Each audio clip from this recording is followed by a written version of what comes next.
Basically, vaping is the new sort of trend for trying to quit smoking, or people who want an alternative or something like that.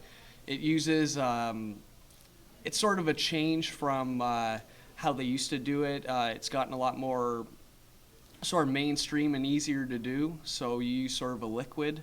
Uh, I have so basically you take a liquid that you can buy, and there's numerous places.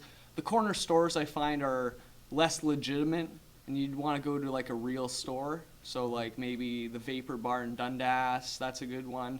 And there's over 100 different flavors for somebody who wants to smoke maybe cookie tasting vapor or candies. I use I like a black cherry, watermelon, stuff like that. Just a mild flavor, not so much crazy and tasting like you're eating food.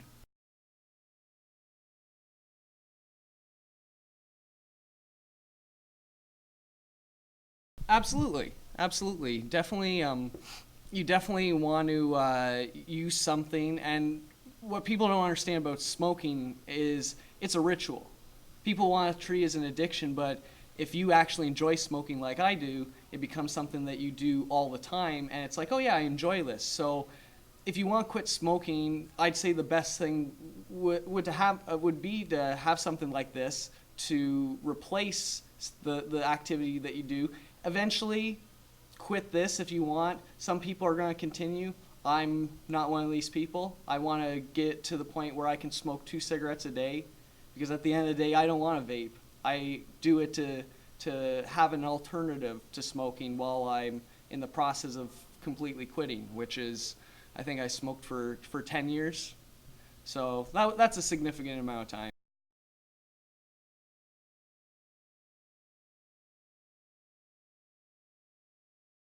Oh, absolutely. You're not burning the same sort of chemicals. You don't. If people, a lot of people smoke in concerts, right? So you're standing next to somebody who's smoking. There's no ifs, ands, or buts about it. You're gonna get that smoke in your face. So if as opposed to vaping, cigarettes smell a lot worse, but I can't see anything being like, I can go like this here in the journalism room,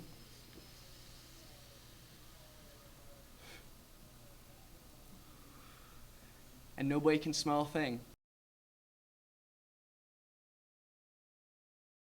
Health wise, I've heard different reports on that. I've looked on it on my show, the positive and negatives of vaping. The negatives people say is the chemicals that are used in it, but there are thousands and thousands of chemicals in cigarettes, right? And sometimes I think that's used as an excuse to try to go, well, you don't know what's in this. Well, you don't really know what's in all the cigarettes, whether they're from the store, they're res rockets. It doesn't really matter. It's still, you're burning tobacco and there's chemical in it. I'm sure that the ones that don't come from the reserve have probably have more chemical in it, but at the end of the day, it's still, you're burning something and you're inhaling something.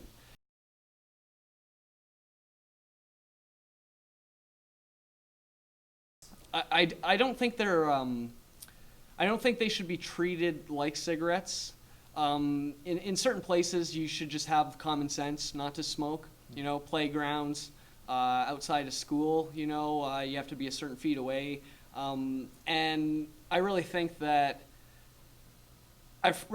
laws like this will hurt and maybe discourage people from trying to quit smoking. They'll see, oh yes, if I'm going to be hassled about vaping, why don't I just continue to smoke? So I think there's negatives. There's positives in trying to regulate it, you know, and that's with anything. But I think that ultimately hurts it in the long term for people who want to use it.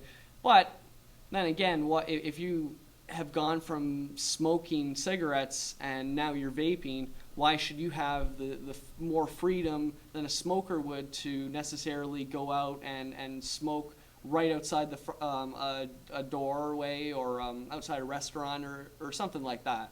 So I don't think, I think it's just it's in the eye of the beholder, right? It's whoever's opinion it is, who's looking at it.